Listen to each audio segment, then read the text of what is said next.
Hello guys, welcome to C U T U G political science class. तो हम यहाँ पर क्वेश्चन पेपर डिस्कशन कर रहे हैं, प्रीवियस ईयर क्वेश्चन पेपर। तो कल 22 क्वेश्चंस हम डिस्कस कर रहे थे, तो आज बाकी के क्वेश्चंस हम देखेंगे। तो चलिए 22nd क्वेश्चन पॉलिटिकल साइंस का। Jayaprakash Narayan belong to which political party? Very easy question, बहुत डायरेक्ट क्वेश्चंस है। तो ऐसे बहुत सारे डायरेक्ट क्वेश्चंस आप देख सकते हैं सीयूटी में। ठीक है।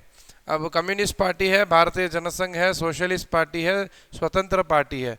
कौन सा पार्टी का है Jayaprakash Narayan? The answer is socialist party. Okay, 3 है, तो C3 ऑप्शन इसका सही आंसर है। नेक्स्ट क्वेश्चन जाएंगे 23rd question.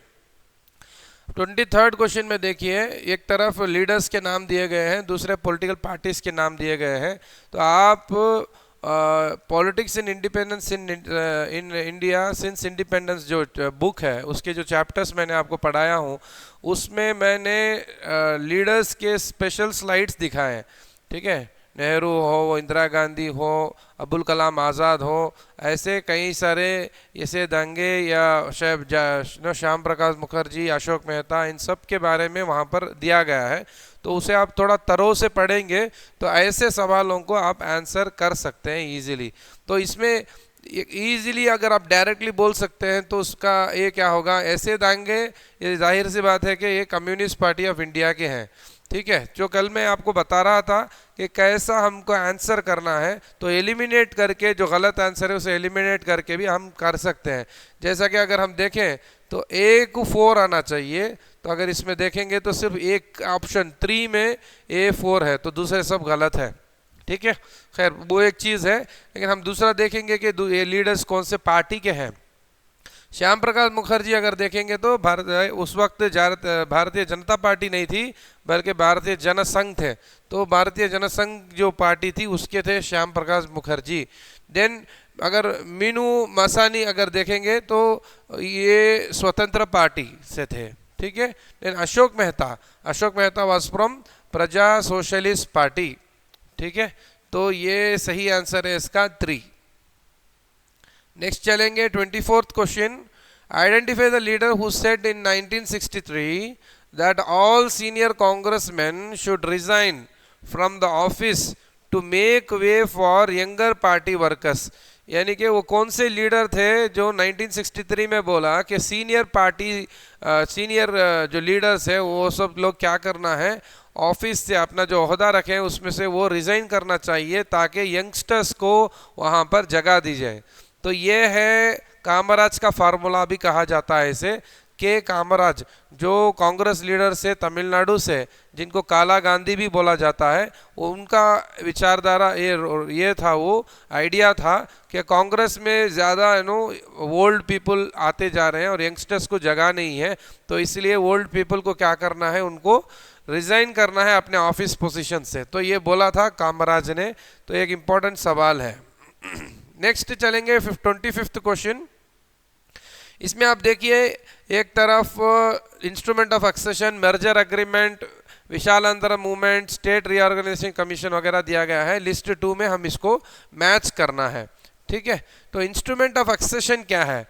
Basically instrument of accession, standstill agreement, instrument of accession वगैरह जो डिफरेंट प्रिंसली स्टेट्स इंडिया में ज्वाइन करने के लिए सिग्नेचर ये डाल के जो इंडिया से ज्वाइन हो गए तो वहाँ पर इस्तेमाल किया गया। ठीक है, इंस्ट्रूमेंट ऑफ एक्सेशन। तो इसमें इसका आंसर है ये के लिए 2 आएगा, state agree to become part of the union of India. ठीक है, मर्जर अग्रीमेंट जो था, state unites with the centre. ठीक है, B1 तो A2 B1। विशाल आंध्रा मूवमेंट, आप जानते हैं कि आज आंध्रा और तेलंगाना है, पहले एक ही आंध्रा था। तो Vishal Andhra movement basically Telugu speaking areas be separated from Madras province. तो मद्रास प्रोविंस जो था, अंग्रेज़ों ने जब छोड़ के गए तो Madras province, Bombay province, Bengal province, ऐसे बड़े बड़े प्रोविंसेस थे। तो उसमें तेलुगु स्पीकिंग लोगों के लिए एक अलग सा एक स्टेट होना चाहिए, तो ये विशाल आंध्रा मूवमेंट चला था। तो सी के लिए 4 आएगा। और state reorganisation commission, redrawing of the boundary of states, आप जानते हैं कि 1956 में स्टेट रीऑर्गेनाइजेशन एक्ट भी पास हुआ था। तो अब इसका सही आंसर क्या हो गया? A2 B1, A2B1, तो सेकेंड ऑप्शन विशाल आंध्रा मूवमेंट C4, ठीक है। स्टेट रीऑर्गेनाइजेशन कमीशन D3 हो गया। तो इसका सही ऑप्शन आंसर है 2। नेक्स्ट चलेंगे 26 question. Arrange the following events related to the creation of new states in a chronological order. से आप देख रहे हैं कि कल से हम जो सवालात करे हैं इसमें वो इंटरनेशनल अफेयर्स हो या इंडिया का जो पॉलिटिक्स है, सब जगह पे क्रोनोलॉजिकल ऑर्डर के सवालात आ रहे हैं। तो इसीलिए वो जो भी इशू है, वो यूएन हो, वो आपका आसियान हो, ओके, या वो ग्लोबलाइजेशन रिलेटेड चीज़ें हो, या यूएसएसआर का डिसइंटीग्रेशन हो, या वो चाइना में जो इकोनॉमिक पॉलिसीज़ कैसा वहाँ पर लेके आए, तो स्टेप बाय स्टेप चीज़ों को आपको जान के रखना ज़रूरी है, बिकॉज उसमें से क्रोनोलॉजिकल ऑर्डर में सवालात आएंगे। तो ये तो मैं मिसालें आपको इंटरनेशनल अफेयर्स से दिया था, लेकिन इंडिया के अफेयर्स अब देखिए, इंडिया में यहाँ पर देखिए स्टेट्स कैसा बने थे, तो ये ऑर्डर भी हमको मालूम होना ज़रूरी है कि कौन सा स्टेट पहले बना था, उसके बाद कौन सा आया, ये चीज़ें जानना ज़रूरी है, ठीक है। तो अगर इसमें हम देखें तो अरेंज एक क्रोनोलॉजिकल ऑर्डर में करना है। क्या क्या है इसमें? Demarcation of boundaries of Jharkhand and Chhattisgarh.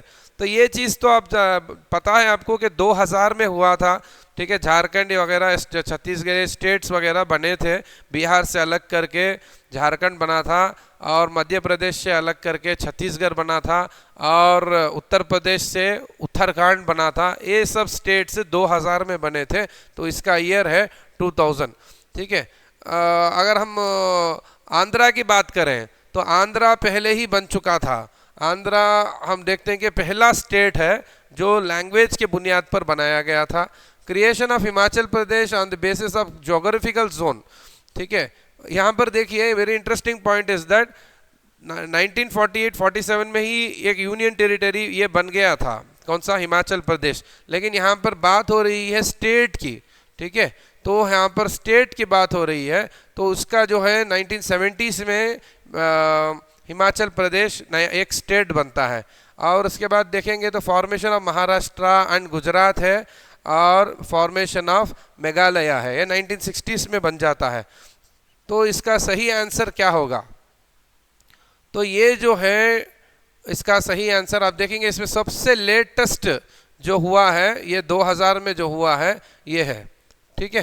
तो demarcation of boundaries of Jharkhand and Chhattisgarh. तो ए तो लास्ट में ये जो है, तो 1 और 4 के बीच में हमको सिलेक्ट करना पड़ेगा, 2 और 3 को हम एलिमिनेट कर सकते हैं, ठीक है। और इसमें सबसे आगे सबसे पहले जो चीज़ हुई थी वो है आंध्रा बनाया गया, तो शुरुआत का बी, तो BDCE ये सही आंसर है इसका। तो ये हर एक इसका जो है हमको ईयर मालूम होना ज़रूरी है, ठीक है। ईयर मालूम रहा तो हम इसे कल क्रोनोलॉजिकल ऑर्डर नहीं, अगर हमको इसमें मैच द फॉलोइंग में भी पूछ दिया गया तो हम इसे आंसर इजीली कर सकते हैं, ठीक है। तो अगर हम देखें ये 2000 में बनाया गया झारखंड और छत्तीसगढ़, और आंध्रा जो लिंग्विस्टिक बेसिस में जो बनता है लिंग्विस्टिक लाइन में, ये 1953 में बनता है, ठीक है। 1956 में कॉन्स्टिट्यूशन के इसमें जो रीऑर्गेनाइजेशन एक्ट आने के बाद बहुत सारे स्टेट्स बनते हैं, लेकिन सबसे पहले जो लैंग्वेज बेसिस में स्टेट बना था वो था आंध्रा, और इसका ईयर था 1953।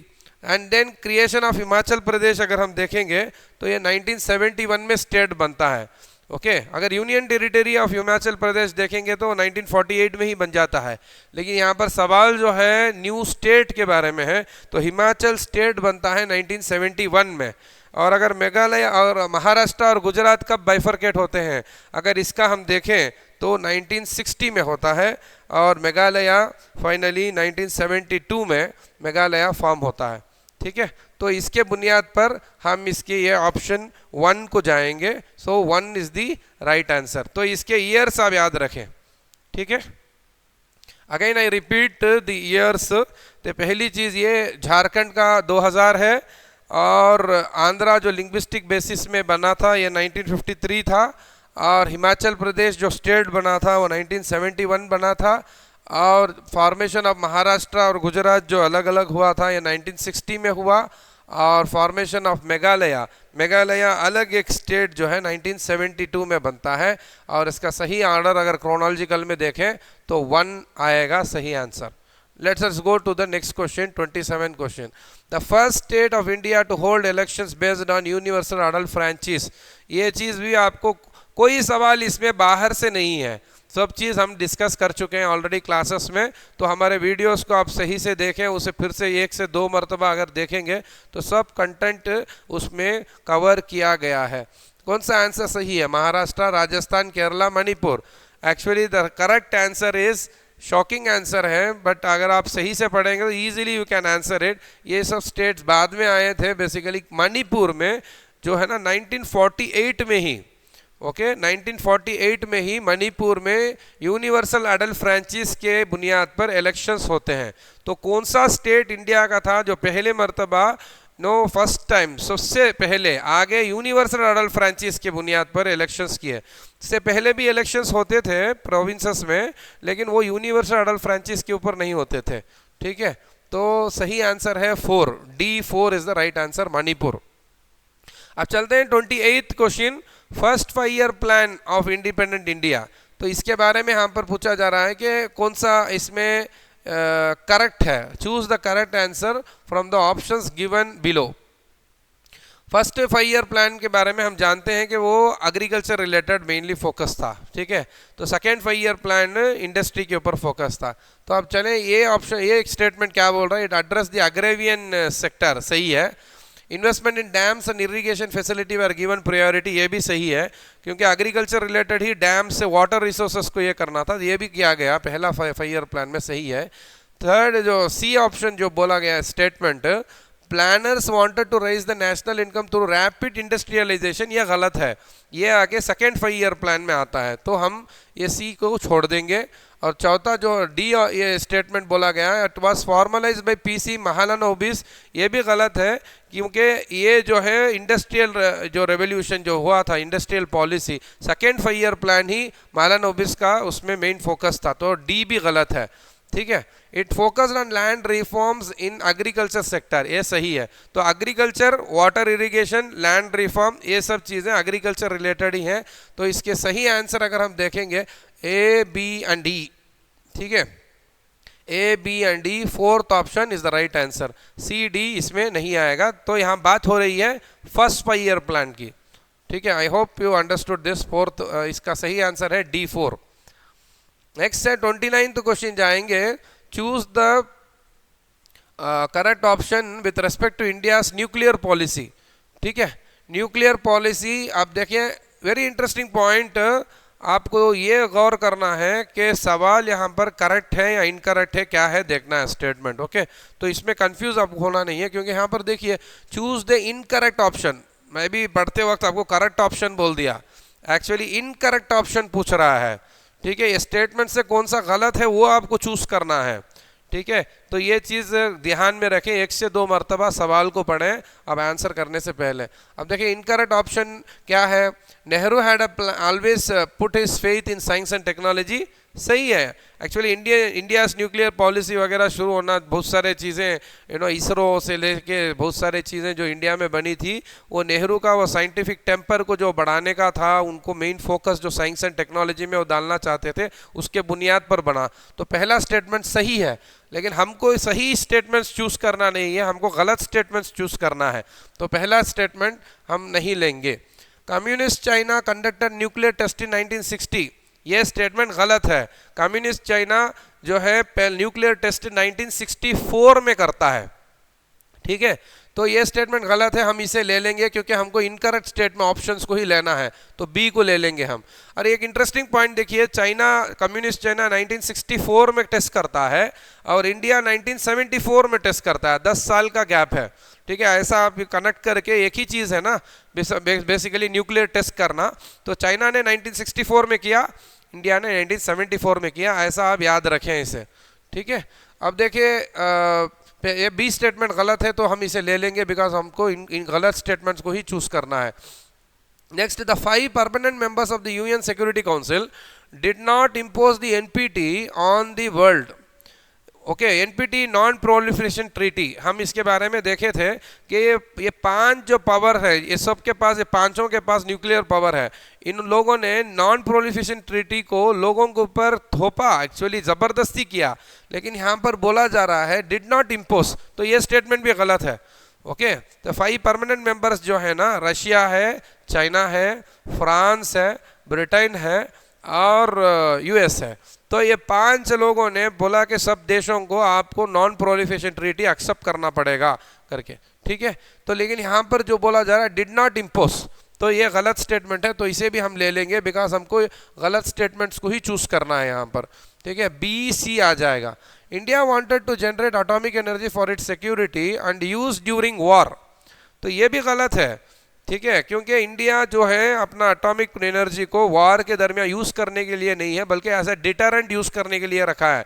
हम फर्स्ट यूज हमारा जो पॉलिसी है कि हम पहले इस्तेमाल नहीं करेंगे, सिर्फ एक डराना के लिए। कोई अपोजिट में जो बंदा, चाइना के पास भी न्यूक्लियर पावर है, पाकिस्तान के पास भी है, तो बेसिकली एज ए डिटरेंट रखे हैं हम इसे इस्तेमाल नहीं करेंगे। लेकिन यहाँ पर बोला जा रहा है कि यूज करने के लिए इंडिया ने बनाया है, तो ये स्टेटमेंट भी गलत है, ठीक है। तो बी स्टेटमेंट गलत है 1960 डालने से, डिड नॉट इम्पोज बोले ये भी गलत है, सी भी गलत है और डी भी गलत है। चलिए E, A nuclear programme was initiated in 1940s under the guidance of Homi J Bhabha, ये सही है, ठीक है। 40s में ही इंडिया ने न्यूक्लियर पावर का जो है ना वो काम करना शुरू कर लिया था, लेकिन पहला एक्सप्लोजन हम करके टेस्ट करें, न्यूक्लियर टेस्ट करे थे 1974 में, ठीक है। लेकिन 1940s में ही हमने वो काम को शुरू कर दिया था, न्यूक्लियर प्रोग्राम को। तो E option is right, A option is right, E is right, B is incorrect, C is incorrect, D is incorrect, B C D only. तो 3 is the right answer. I hope you understood this. Next चलते हैं 30th question. Arrange the following event in correct sequence. Again देखिए chronological order यहाँ पर है, ठीक है, कौन सा पहले हुआ था ये जानना है। तो ये जहाँ पर भी टेबल्स हैं, ईयर्स हैं, इसे आप याद रखें इसे, तो ये आसान हो जाएगा, ठीक है। नेक्स्ट ये सवाल है हमारा 30th क्वेश्चन। तो 30th क्वेश्चन में स्टेटमेंट्स देखिए आप क्या क्या है। तो बेसिकली यहाँ पर बोला जा रहा है कि signing off the Tashkent agreement है, okay. China launched a massive invasion on India. First nuclear explosion undertaken in India. Britain attacked Egypt over Suez Canal. And then E statement है Asian Relation Conference. तो ये कब कब हुए थे ये हमको याद रखना ज़रूरी है। तो साइनिंग ऑफ ताशकंद अग्रीमेंट आप जानते हैं कि ये चला था 1966 में, ठीक है। तो ताशकंद अग्रीमेंट चला था 1966 में, ये याद रखें। इंडिया के ऊपर चाइना जो मैसिव इन्वेशन करता है 1962 में, ठीक है। 1965 में इंडिया पाकिस्तान वार होता है, उससे पहले जो इन्वेशन होता है 1962 में होता है। और याद रखें कि ताशकंद में अग्रीमेंट किसके साथ साइन होता है, बेसिकली ताशकंद में इंडिया और पाकिस्तान के बीच में अग्रीमेंट साइन होता है, ठीक है। तो ये उसके बाद होता है, तो ये 1966 है। ये चाइना के साथ वॉर 1962 था, ये जब चाइना इन्वेट करता है। First nuclear explosion undertaken in India में ऑलरेडी आपको बोल चुका हूँ लास्ट क्वेश्चन में कि ये 1974 में हुआ था। चाइना ने 1964 में किया, हमने 1974 में किया करके बोला। Britain attacked Egypt over Swiss canal, कब अटैक किया था ये? 1956 में अटैक किया था, जब इंडिया में रीऑर्गेनाइजेशन ऑफ स्टेट्स हुआ था, एक्ट पास हुआ, तो उसी साल वहाँ पर ब्रिटेन ने इजिप्ट को अटैक किया स्विस कैनाल के ऊपर।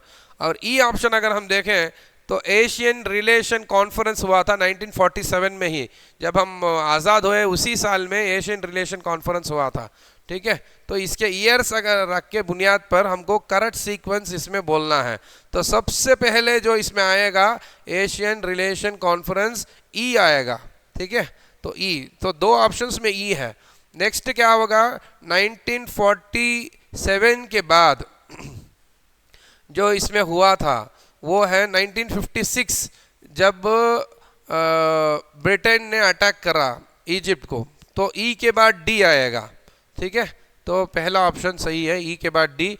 दिन बाद में देख लेते हैं, चाइना ने मैसिव इंडिया के ऊपर ये करता है 1962 में करता है, तो बी आएगा, ई डी बी। और इसके बाद क्या होगा कि first signing off Tashkent agreement 1966 में होता है इंडिया और पाकिस्तान के बीच में, और lastly first nuclear explosion undertaken in India 1974 में होता है, सी ऑप्शन। तो 1 इज द राइट आंसर। ठीक है, तो ऐसा आप एलिमिनेट करके आंसर कर सकते हैं, लेकिन इसके लिए एलिमिनेशन तो फाइनल ये है एग्जाम में अगर कुछ क्वेश्चंस आ जाएं, लेकिन से पहले ही हमको ईयर्स वगैरह याद रखना ज़रूरी है। एटलीस्ट इसमें 3 के ईयर्स आपको मालूम है, तभी आप इसलिए सही आंसर कर सकते हैं। तो you have to be very careful with personalities, और ये क्रोनोलॉजिकल ऑर्डर में सवालात आ रहे हैं, तो इसलिए आपको बहुत केयरफुल होना है, ईयर्स को याद रखना है। नेक्स्ट सवाल जाएंगे 31 question. Indian national army was created during the second world war by, से ऐसे डायरेक्ट क्वेश्चंस भी हैं जो बच्चा बोल सकता है। इसका आंसर आप जानते हैं, नेताजी सुभाष चंद्र बोस है। तो C3 is the right answer, जिन्होंने इंडियन नेशनल आर्मी बनाए थे। नेक्स्ट, फर्स्ट समिट ऑफ नाम was held in, non alignment movement की पहली मीटिंग कहाँ पर हुई थी? तो आप जानते हैं कि ये बेलग्रेड में हुई थी, जो युगोस्लेविया था उस वक्त, आज सर्बिया है, युगोस्लेविया का बेलग्रेड में हुई थी, और सितंबर 1961 में हुई थी। ठीक है, तो आप याद रखें 1961 Belgrade is the right answer. So direct questions भी हैं आपके पास, और क्रोनोलॉजिकल ऑर्डर के, मैच द फॉलोइंग के, ऐसे टाइप के सवाल भी हैं। तो B2 is the right answer. 33rd question, 1960s were labeled as dash decade, dangerous decade, safe decade, progressive decade, regressive decade. ये भी एनसीईआरटी के बुक में क्लियरली दिया गया है।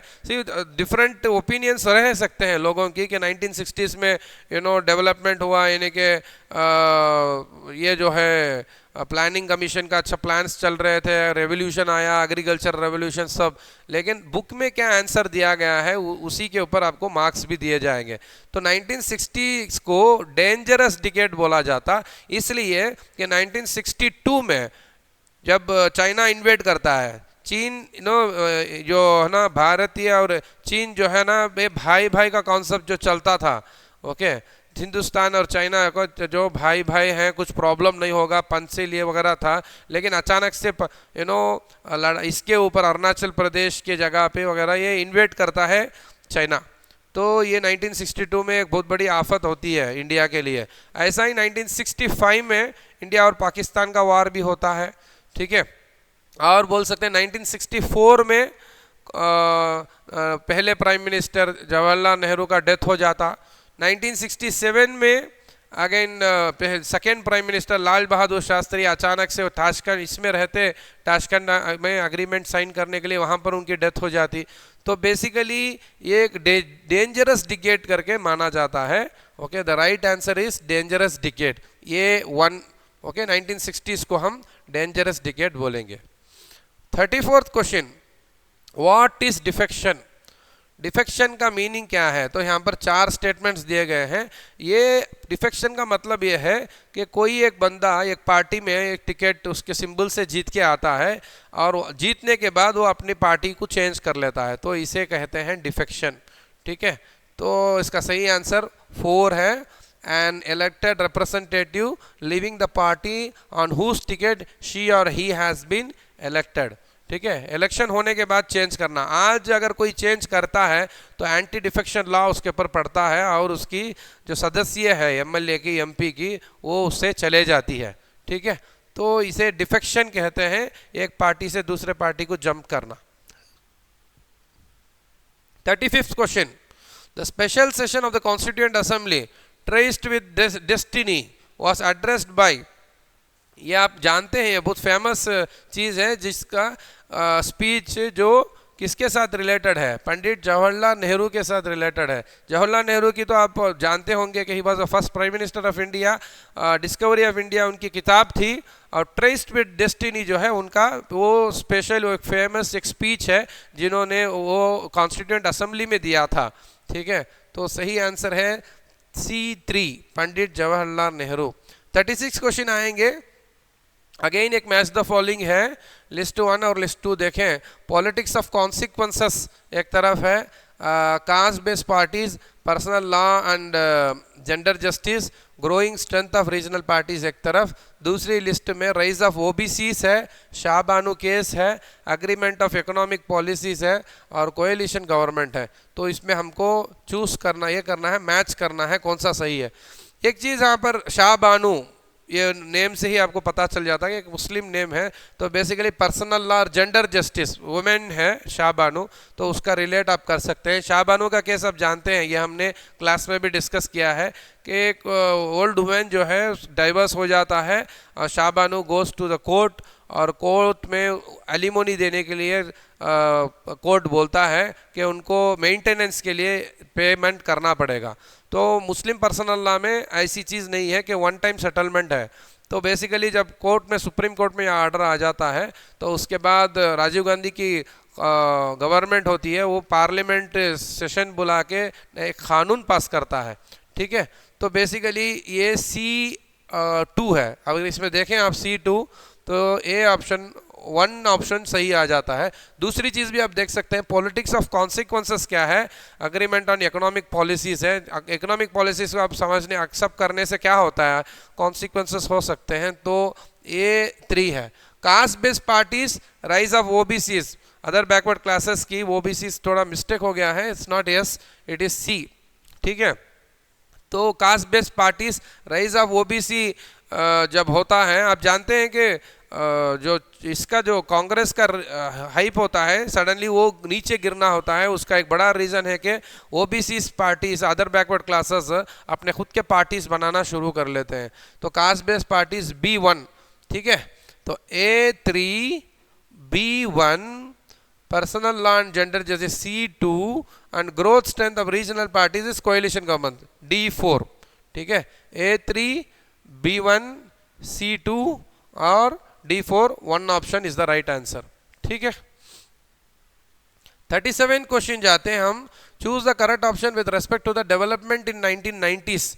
तो करेक्ट ऑप्शन, इनकरेक्ट नहीं है, यहाँ पर करेक्ट ऑप्शन देखना है 1990s के डेवलपमेंट के। Elections of 1989 mark the end of Congress system. ठीक है, ये एक्चुअली ये सही है, ये नहीं है, ये बेसिकली स्टेटमेंट 1990s का है, ये 1989 की बात हो रही है, तो ऐसा भी आप उसे अवॉइड कर सकते हैं। तो कांग्रेस का सिस्टम जो है, it did not finish there. ठीक है, तो वो स्टेटमेंट आप छोड़ दीजिए। एसोसिएशन ऑफ राजीव गांधी हुआ था, ये association of Rajiv Gandhi by LTT 1991। हाँ, सही बात है कि LTT में वो जो सुसाइड बॉम्बिंग से राजीव गांधी को असैसिनेट किया गया था 1991 में हुआ था ये। तो this is the right statement, B is the right statement. New economic reforms were initiated by VP Singh, सही है। VP सिंह प्राइम मिनिस्टर थे और मनमोहन सिंह क्या थे, उस वक्त के फिनेंस मिनिस्टर थे। न्यू इकोनॉमिक रिफॉर्म्स आते हैं, यह भी 1990s में हुआ। इन 1989 the UPA form the government, गलत है। UPA सरकार तो 2004 के बाद वहाँ आती है। ठीक है, 21st सेंचुरी की है, जो 2004-05 से लेके 2013-14 तक अपना 10 साल UPA 1 UPA 2 चलता है। तो 1989 में UPA सरकार नहीं बनी थी, तो D ऑप्शन भी गलत है। Karpoori Thakur, the then chief minister of Bihar, was a pioneer in introducing the policy of reservation. A सही ऑप्शन है। ठीक है, तो अब इसका ये देखेंगे 37 क्वेश्चन का right answer, what is the right answer of, ये देखेंगे तो ये है आपका 3 BCE। ठीक है, 1990s में आप देख सकते हैं कि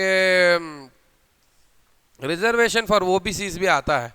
तो इसलिए कर्पूरी ठाकुर जो पहले ना बिहार के जो चीफ मिनिस्टर थे, उन्होंने रिजर्वेशन ओबीसीज के लिए काम किया था, तो इसलिए हम वो ऑप्शन को ले लेंगे। ठीक है, तो 37 क्वेश्चन का सही आंसर 3 है, BCE।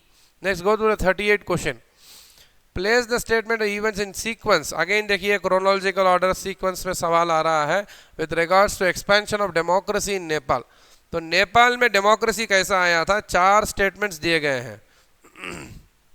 सबसे फाइनल क्या हुआ रहेगा, अब देखिए Maoist of Nepal were successful in spreading their influence in many parts of Nepal. ये हुआ था, सब चीज़ें हुई थी इसमें, कौन सा पहले कौन सा आखिरी, वो एक चीज़ अगर आप जानते हैं तो भी आप सीक्वेंस इसमें सेलेक्ट कर सकते हैं. King was suppose to restore the house of representative, dismiss कर देता है किंग, उसके बाद फिर से उसे हाउस ऑफ रिप्रेजेंटेटिव्स को फिर से वापस लाना पड़ता है. Nepal become a democratic Republic after abolishing the monarchy. ठीक है, the king accepted the demand for a new democratic constitution, the king abolish the parliament and dismiss the government. ठीक है, अब इसमें सबसे आखिर में जो होता है वो है Nepal becoming a democratic Republic after abolishing the monarchy. ये 2008 में हुआ. तो इसमें देखिए कि सी ऑप्शन कौन सा आखिरी में आ रहा है, तो 2, ये सेकेंड स्टेटमेंट ये सही है. B2 में हम चले जाएंगे, क्योंकि ये सब स्टेटमेंट में फाइनल जो हुआ था इसमें वो ये है कि मोनार्की नेपाल में ख़त्म की गई और वो नेपाल डेमोक्रेटिक रिपब्लिक बन चुका है. ठीक है, Bhutan is still a constitutional monarchy but Nepal is not a constitutional monarchy. वहाँ पर मोनार्की ख़त्म होकर डेमोक्रेटिक रिपब्लिक आ चुकी है. Excuse me. तो इसमें क्या है देखिए,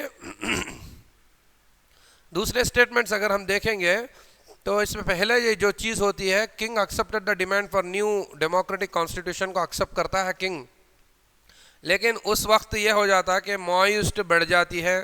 ठीक है, माओइस्ट का इन्फ्लुएंस ज़्यादा होता है, तो उसे ख़त्म करने के लिए नेपाल किंग क्या करता है, ये पार्लियामेंट्री सिस्टम लाने से ही ये सब हो रहा है करके बोल के हाउस ऑफ रिप्रेजेंटेटिव्स को इसको ही ख़त्म कर देता किंग.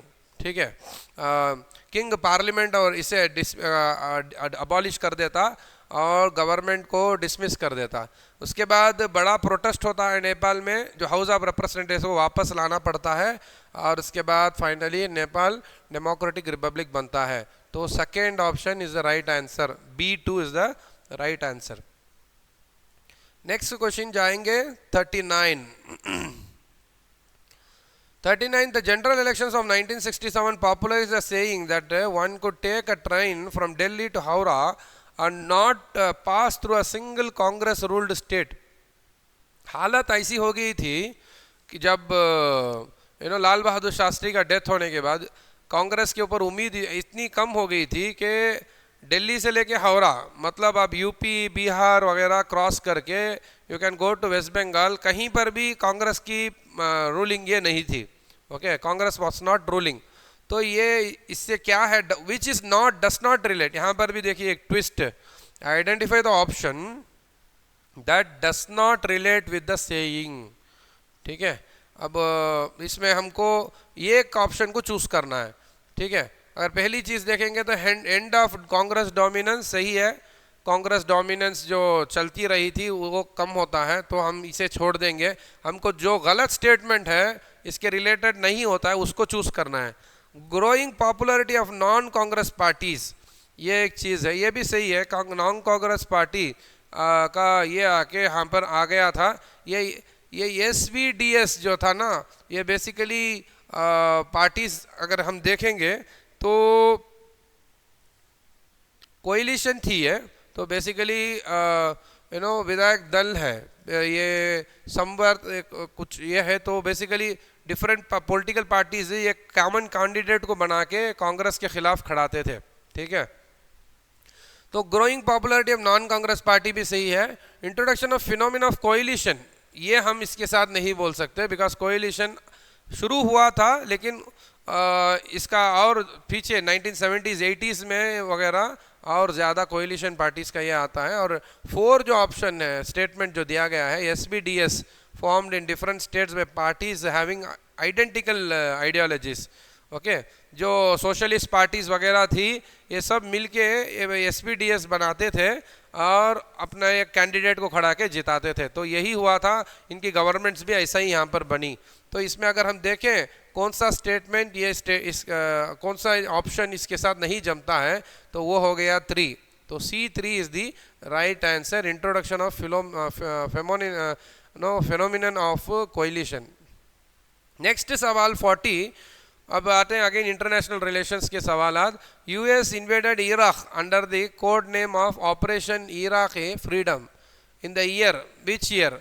तो आपको जानना है कि ये 2000 2003 में हुआ था। 2001 में अफगानिस्तान को इन्वेड की थी यूएस ने, और जो है इराक को 2003 में, जहां पर सद्दाम हुसैन रूल कर रहे थे, तो वहां पर इराक में यूएस इन्वेड करता है 2003 में। तो C3 is the right answer. 41 question को जाएंगे। अब आ गया कॉम्प्रिहेंशन टाइप सवाल। तो यानी कि आपको पैराग्राफ दिया जाए है और उसमें से 3-4 सवालात पूछे गए हैं। डायरेक्ट क्वेश्चंस भी हैं उसमें, 1-2 इनडायरेक्ट भी हैं। अब यहाँ पर देखें, नॉन अलाइन्ड कंट्रीज नाम के बारे में ये पैराग्राफ दिया गया है। The non-aligned countries were more than merely mediators during the Cold War. The challenge for most of the non-aligned countries, a majority of them were categorized as the least developed countries, was to be more developed economically and to lift their people out of poverty. Economic development was also vital for independence of these countries. Without sustained development, the country could not be truly free. So it would remain independent on the it would remain dependent on the richer countries, including the colonial powers, from which political freedom had been achieved. तो यहाँ पर ये paragraph दिया गया है। अब देखिए, ये पहला सवाल जो पूछा जा रहा है जिसका आंसर इसमें नहीं दिया गया। क्या है सवाल? Identify the country that was not a member of non aligned group. तो ये 4 कंट्रीज में एक कंट्री को बोलिए जो नॉन अलाइनमेंट में हिस्सा नहीं लिया था। जाहिर सी बात है वो पाकिस्तान है। जो इंडिया ने जो आइडिया को फ्रेम किया था कि इंडिया ने, युगोस्लेविया ने, इंडोनेशिया ने वगैरह मिलके, इजिप्ट ने वगैरह मिलके हम एक नॉन अलाइंड मूवमेंट बनाएंगे, तो पाकिस्तान उसमें नहीं आया। पाकिस्तान किसके साथ चले गया था? बेसिकली पाकिस्तान यूएस के साथ गया था। तो इसका पहला आंसर है A1। अब देखिए, पूरा पैराग्राफ में, एंटायर पैराग्राफ में कहीं पर भी कंट्रीज का नाम नहीं है। तो सम ऑफ द क्वेश्चंस को आपको आंसर मिलेगा दूसरे सवालात में, लेकिन चंद सवालात को आपको जानना ज़रूरी है। ओके, तो ये भी सवाल का आंसर आपके बुक में दिया गया है। तो पहला क्वेश्चन का ये आंसर आ जाएगा A1। नेक्स्ट क्वेश्चन आप देखें तो सेम पैराग्राफ है। The least development countries achieved freedom from richer countries, identify the correct form of freedom. ये जो लीस्ट डेवलपमेंट कंट्रीज हैं वो कौन सी फ्रीडम लिए थे? ठीक है, इकोनॉमिक, सोशल, पॉलिटिकल, कल्चर। तो बेसिकली वो जो फ्रीडम लिए थे सेकेंड वर्ल्ड वार के बाद, वो सब बेसिकली पॉलिटिकल इन नेचर था। तो C3 was the right answer, जो पैराग्राफ में भी यहाँ पर दिया गया है। देखिए, पॉलिटिकल फ्रीडम। नेक्स्ट सवाल जाते हैं 43rd question. The main M of the least development countries क्या थी? promote health care facility, to promote equality among all, to participate in World Economic Forum, to develop economically, uplift people from poverty। इसका भी answer यहाँ पर दिया गया है। देखिए, develop economically and to lift their people out of poverty. तो direct सवाल है, 4 ऑप्शन सही है इसका, तो D4। नेक्स्ट सवाल इसी में, the countries that were categorized as the least development countries were, कौन है? Army rule countries, non aligned countries, western bloc countries, eastern bloc countries. कौन सा है? यह है नॉन अलाइंड कंट्रीज। यहाँ पर ऑलरेडी फर्स्ट लाइन में ही दिया गया है, बोल दिया गया। ठीक है, तो ये इसी को हम least development countries, majority of them were categorized as least development countries बोला जा रहा है। तो यहाँ पर सवाल ये आया कि कौन से कंट्रीज को लीस्ट डेवलपमेंट कंट्रीज बोला जाता है? वो है नॉन अलाइंड कंट्रीज को। नेक्स्ट सवाल इसी पैराग्राफ से, identify the idea that originated to uplift the LDCs, least development countries, to the path of development। ये ऑर्गेनाइजेशंस वगैरह दिया गया है। इसमें डेवलप करने के लिए, अपलिफ्ट करने के लिए कौन सा ऑर्गेनाइजेशन बनाया गया था करके इसमें सवाल पूछा जा रहा है। इसका आंसर इसमें नहीं है पैराग्राफ में, जैसा वो पाकिस्तान का आंसर इसमें नहीं था, सेम वे ये 45th क्वेश्चन का भी आंसर नहीं है। तो इसका आंसर क्या है? तो बेसिकली इसका आंसर है north NIEO, new international economic order. ठीक है, न्यू इंटरनेशनल इकोनॉमिक ऑर्डर 1974 का है, जिसे UN जनरल असेंबली ने पास किया था। ठीक है, तो ये आके NIEO लीस्ट डेवलप्ड कंट्रीज को अपलिफ्ट करने के लिए बनाया गया था। तो ये आपको नाम पढ़ते वक्त आया होगा, लेकिन ये पैराग्राफ में आपको दिया नहीं गया। तो 5 सवाल में 3 सवाल के आंसर्स डायरेक्टली पैराग्राफ में ही है, 2 के आंसर्स उसमें नहीं है। तो हमको वो कॉन्सेप्ट क्लियरिटी रहने से हम इसका आंसर कर सकते हैं। नेक्स्ट दूसरा पैराग्राफ आ गया। This is a new question. ठीक है, this is related to Indian elections 1971। वो basically international organisations, international world contemporary politics का है, और ये है politics in India since independence से बोला गया। अब देखिए कि Indian elections in 1971 started with the Congress garibi hatao slogan. As oil prices increased in the international markets, India too was captured in the inflation. Rising prices of oil, food grains and other essential commodities led to massive protest in many parts of the country. Students' protest in Gujarat and Bihar during 1974 led to the emergence of the leaders such as Morarji Desai, Jayaprakash Narayan among others. Moreover, there was a railway strike organized by George Fernandez to meet the demand of improved working conditions and bonus for the railway employees. The period also saw the conflict between judiciary and executive. This conflict culminated from famous Kesavananda Bharati case and later into a ruling declaring Indira Gandhi's election invalid. Declaring Indira Gandhi's election invalid. अब इसमें as the abhi paragraphs ka continuation has, the Allahabad High Court passed a judgment to this effect. The stage was set for the political confrontation between the Congress and the opposition parties led by Jayaprakash Narayan. These evidences finally led to the declaration of led to the declaration of emergency by the government on 25th June 1975. ये emergency का year date याद रख लीजिए, यहाँ तो paragraph में दे दिया गया है लेकिन सवाल कभी भी आ सकता है। जून 25, 1975। अच्छा, अब यहाँ पर आया है सवाल, पहला सवाल देखिए, स्लोगन गरीबी हटाओ किसने दिया? इसका भी सवाल का आंसर डायरेक्टली नहीं है, यहाँ पर कांग्रेस ने दिया है करके बोला गया, लेकिन यहाँ पर लीडर का नाम पूछा जा रहा है। इसका आंसर है इंदिरा गांधी। ठीक है, इंदिरा गांधी ने गरीबी हटाओ का ये दिया था, तो B2 is the right answer. Next question, same paragraph यहाँ पर दिया गया है। नेक्स्ट क्वेश्चन देखिए, in which 2 states students protested against rising food prices, oil etcetera? ये था बिहार और गुजरात। तो बिहार में जयप्रकाश नारायण ने ये किया था, तो वहाँ पर एक बड़ा आंदोलन चला। ठीक है, जेपी मूवमेंट जिसे कहते हैं। तो ये 47 क्वेश्चन में बोला गया, तो ये बिहार में और गुजरात में चला, ये सबसे बड़ा 2 आंदोलन। जेपी मूवमेंट बिहार में चला और गुजरात में नवनिर्माण आंदोलन चला। नवनिर्माण आंदोलन गुजरात में चला। C3 is the right answer.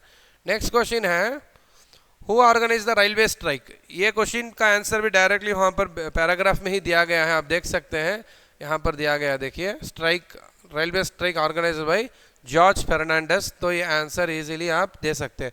तो हम देखेंगे तो 5 सवाल में 3 सवाल का आंसर आप पैराग्राफ्स को ठीक से पढ़ने से आंसर दे सकते हैं, लेकिन 2 सवाल का आंसर पैराग्राफ में भी नहीं है। तो हमको इन डेप्थ स्टडीज क्लियरली हम पढ़ेंगे तो हम वो 2 सवालों का भी आंसर दे पाएंगे। नेक्स्ट क्वेश्चन है, on what condition did Jayaprakash Narayan led the Bihar students movement? ठीक है, तो ये चीज़ भी वहाँ पर नहीं दी गई थी। इसमें 4 ऑप्शंस दिए गए हैं। सही आंसर ये है कि बिहार स्टूडेंट्स मूवमेंट को चलाने के लिए जयप्रकाश नारायण ने बोला कि ये नॉन वायलेंट होना चाहिए, अगर नॉन वायलेंट रहेगा तो मैं सपोर्ट करूंगा, अदरवाइज नहीं करूंगा, अगर तो वो है। ठीक है, और उन्होंने बोला कि सिर्फ बिहार में रेस्ट्रिक्ट नहीं करना है, ओवरऑल इंडिया में लेके जाना है। ठीक है, और तो इसीलिए इसका सही आंसर जो है, व्हाट कंडीशन जो पूछता है, तो इसका सही आंसर है it will be non violent in nature. तो B2 is the right answer. आखिर सवाल, the issue of conflict between the executive and the judiciary, ये था हमारा last question of this question paper. ठीक है, इसका क्या आंसर है? Conflict between executive and judiciary, इसमें 4 चीज़ें बोली गई है। Fundamental rights of the people, decreasing the power of the judiciary, amending the criminal laws and appointing the जजेस ऑफ द सुप्रीम कोर्ट। ये एग्जीक्यूटिव और जुडिशियरी का दोनों के बीच में जो ये चल रहा था कॉन्फ्लिक्ट, इसका मेन वजह क्या है यहाँ पर पूछा जा रहा है। अमेंडिंग द क्रिमिनल लॉस नहीं था, अपॉइंटिंग द जजेस ऑफ द सुप्रीम कोर्ट, ये सब बाद में हुआ था बेसिकली। ठीक है, लेकिन उससे पहले अगर देखेंगे तो फंडामेंटल राइट्स और डायरेक्टिव प्रिंसिपल्स का इशू था। ठीक है, सरकार क्या करती थी, डायरेक्टिव प्रिंसिपल्स को इम्प्लीमेंट करने के लिए ऐसे कानून बनाती थी जिससे फंडामेंटल राइट्स को अब्रिज हो जाता था, उसका कुछ पावर्स कम हो जैसा दिखता था। अब जानते हैं कि supreme court custodian of the ये है कॉन्स्टिट्यूशन है और उसे फंडामेंटल राइट्स को भी देखना है। तो इसलिए ये इसका जो issue between the executive and the judiciary, पहला आंसर के साथ हम जा सकते हैं कि fundamental rights of the people, ये था बड़ा कॉन्फ्लिक्ट। उसके बाद अगर देखेंगे तो power of the judicial review की चीज़ भी हम देख सकते हैं, बट फर्स्ट फॉरमोस्ट चीज़ ये थी कि एग्जीक्यूटिव फंडामेंटल राइट्स में जो लिमिटेशंस डालना या ऐसे कानून बना देना, डायरेक्टिव प्रिंसिपल्स को इम्प्लीमेंट करने के लिए पार्लियामेंट में कानून बनाना जिससे फंडामेंटल राइट्स ही अफेक्ट हो जाते थे। तो ये था रीज़न। तो 50th क्वेश्चन का सही आंसर है A1। So with this we complete the discussion of this paper. I hope you understood this. हम 2 दिन में इसे करे हैं। पहले दिन 21 क्वेश्चन हमने किया और दूसरे दिन हमने 22nd क्वेश्चन से 50 क्वेश्चन तक करे हैं। Thank you very much. Just take notes. और इसमें से एक बात बहुत अहम मालूम होती है कि हमको क्रोनोलॉजिकल आर्डर सीक्वेंसेस में जो चीज़ें हैं वो समझना ज़रूरी है। और लीडर्स की बात जब होती है तो वो कहाँ से आए, कौन से पार्टी के रिलेटेड थे, ये सब जानना रखना ज़रूरी है। Thank you very much. We will discuss the next another question paper tomorrow. Thank you.